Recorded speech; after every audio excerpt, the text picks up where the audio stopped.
when Stephen was first diagnosed in 2004, he found Ken Wilber's book, A Grace and Grit, which Ken wrote about his wife Treya's passing in 1985 from breast cancer.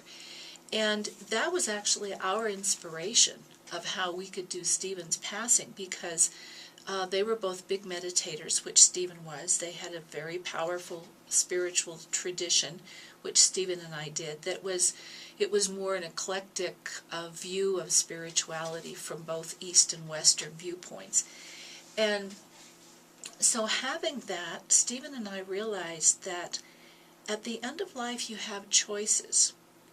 You may not have a choice of how you go out of this life, but you have a choice of how to be with that experience.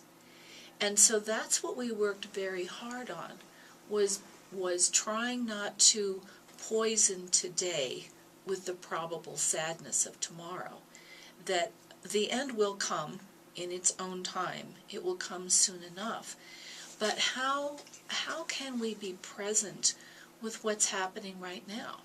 You know, one time I made the mistake of saying, and this was as Stephen was, getting closer to the end of his life, and I said something about my poor honey. And he said, "Don't call me poor." He said, "I am not poor." He said, "I am rich in my life and my experience. And, I can handle a lot, but not your pity." And I went, "Okay, got it." This is a man who's very intentional. And he was intentional about his life. He was very intentional about his death.